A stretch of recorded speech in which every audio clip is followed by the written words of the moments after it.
भले ही टाटा को उसके after sale service, fit and finish and reliability के लिए इंडियन मार्केट में क्रिटिसाइज़ किया जाता रहा हो, लेकिन टाटा से बेहतर गाड़ी को लॉन्च कोई भी कंपनी नहीं कर पाती है।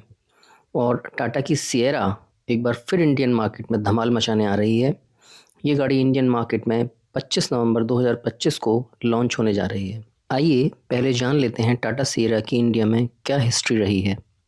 एक्चुअली 1990 के दशक की शुरुआत में भारत में ज़्यादातर छोटी हैचबैक या सेडान कारों के आदी थे। उस समय एसयूवी का कॉन्सेप्ट लगभग नया था। इसी दौर में टाटा मोटर्स, तब Tata engineers and locomotive company यानी टेल्को के नाम से जानी जाती थी, ने सोचा कि भारत को एक ऐसी गाड़ी चाहिए जो स्टाइलिश भी हो, दमदार भी हो और भारतीय सड़कों के हिसाब से बनी भी हो। इसी सोच से जन्म हुआ टाटा सिएरा का। ये भारत की पहली पूरी तरह स्वदेशी डिज़ाइन की गई एसयूवी थी और तब 1991 में टाटा सिएरा को लॉन्च किया गया। उस समय यह कार अपनी डिज़ाइन के कारण सबका ध्यान खींच लेती थी। इसका 3 दरवाज़ों वाला बॉडी स्टाइल था, बड़े बड़े शीशे और ऊंचा रियर डिज़ाइन इसे भविष्य की कार जैसा बनाता था। यह टाटा टेल्को लाइन के कमर्शियल वाहनों के प्लेटफॉर्म पर बनी थी, लेकिन इसका स्टाइल बहुत ही मॉडर्न था। सिएरा में शुरुआत में 2 लीटर डीजल इंजन दिया गया था। बाद में इसका टर्बो डीजल वर्जन भी आया जिसमें ज़्यादा पावर और बेहतर परफॉर्मेंस थी। उस वक्त इस गाड़ी में power window, power steering, AC and electronic mirror जैसे एडवांस फीचर्स ऑफर किए गए थे। हालांकि सिएरा उस टाइम के हिसाब से काफ़ी फ्यूचरिस्टिक थी, लेकिन भारत का बाज़ार तब इसके लिए तैयार नहीं था। इसके कई रीज़न थे, जैसे 3 दरवाज़ों वाला या 3 डोर्स वाला डिज़ाइन फैमिलीज़ को पसंद नहीं आया।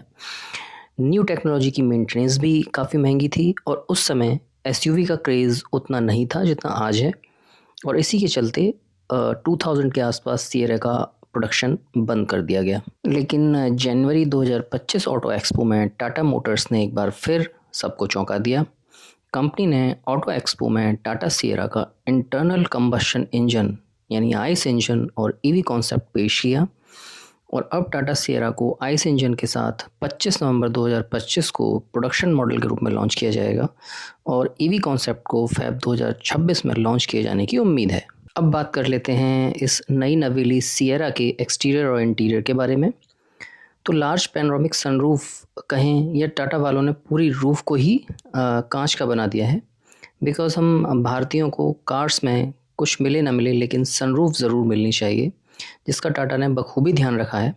इसके अलावा sleek stylish front DRLs and headlamps as well as connected tail lamps इसके लुक्स को एनहेंस कर रहे हैं। लार्ज टिंटेड विंडोज़ ग्लास और लार्ज क्वार्टर पैनल्स को और एलिगेंट लुक दे रहे हैं। 3 स्क्रीन्स इसको और भी फ्यूचरिस्टिक बना रही हैं। हालांकि ये स्क्रीन कॉन्सेप्ट महिंद्रा पहले ही अपनी XEV 9e में लॉन्च कर चुका है। और अगर बात करें इंजन ऑप्शंस की, तो सिएरा 1.5 लीटर के पेट्रोल और डीजल इंजन के साथ ऑफ़र की जा सकती है, जिसमें मैनुअल और ऑटोमेटिक ट्रांसमिशन का ऑप्शन मिलेगा, और इसकी प्राइस रेंज 12.5 लाख से 18.05 लाख एक्स शोरूम तक जाएगी। इसकी एक्सपेक्टेड डायमेंशंस की बात करें तो इसकी लेंथ 4300 mm रखी गई है, चौड़ाई 1800 mm, ऊंचाई 1600 mm and wheel base 2650 mm and ground clearance 200 mm और बूट स्पेस 450 लीटर का ऑफ़र किया गया है न्यू सिएरा में। टाटा सिएरा सिर्फ एक कार नहीं थी, यह इंडियन ऑटोमोबाइल इंडस्ट्री का एक बोल्ड स्टेप था। उसने ये साबित किया कि भारत भी खुद की एसयूवी डिज़ाइन कर सकता है और बना भी सकता है, और अब इलेक्ट्रिक युग में इसका पुनर्जन्म यह दिखाता है कि लेगेसी कभी ख़त्म नहीं होती, बस नए रूप में लौट कर आती है। तो new generation and futuristic Sierra आपको कैसी लगी, कमेंट में ज़रूर बताइए, और मिलते हैं ऐसे ही किसी और इन्फॉर्मेटिव एंड इंटरेस्टिंग वीडियो के साथ। तब तक के लिए जय हिंद, नमस्कार।